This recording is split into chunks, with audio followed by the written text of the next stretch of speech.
चला तर मैत्रिणींनो, आजची भाजी ना इतकी घाईत मी पटकन बनवते ना की बस. कारण अचानक मला 2-3 टिफिन वाढले, त्याच्यामुळे ना भाजी कमी पडते ना, मग पटकन आता ही मटकीची भाजी मी करणार आहे.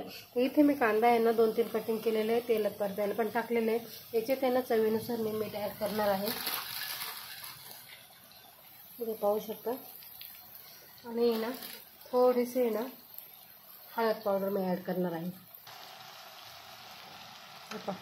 हळद आणि मिठाने ना कांदा पटकन परतला जातो, त्यासाठी मी त्याच्यात हळद आणि मीठ ॲड केलेलं आहे. ते कांदा छानपैकी परतला. याच्यात आहे ना 1 चमचा गरम मसाला टाकते एव्हरेस्टचा, आणि 1 चमचा तिखट टाकूया आपण, लाल तिखट. मीठ वगैरे तर आपण ॲड केलेलंच आहे. आता हे छान परतून घ्यायचं. याच्यात मटकी ॲड करूया आपण. आता कांदा छान परतून घेतलेला. याच्यात आहे ना आपण थोडंसं पाणी ॲड करणार आहे.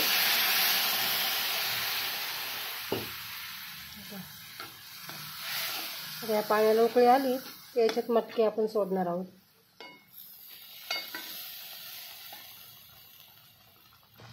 एका पाण्याला छान उकळी पण आलेली आहे.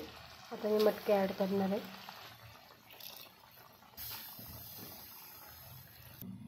हे पहा मैत्रिणींनो, मटकी ॲड केलेली आहे.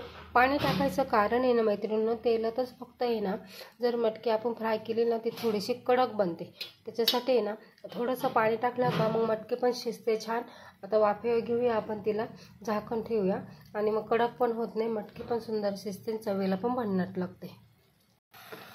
हे पहा मैत्रिणींनो, ते पाहू शकता भन्नाट अशी भाजी आहे ना आपली तयार झालेली. थोडंसं पाणी टाकल्यामुळं कशी आहे ना ती अशी एकदम कडक नाही बनवते, त्याच्यामुळे थोडंसं पाणी ॲड करायचं, म्हणजे शिजते पण लवकर आणि कडक पण बनत नाही.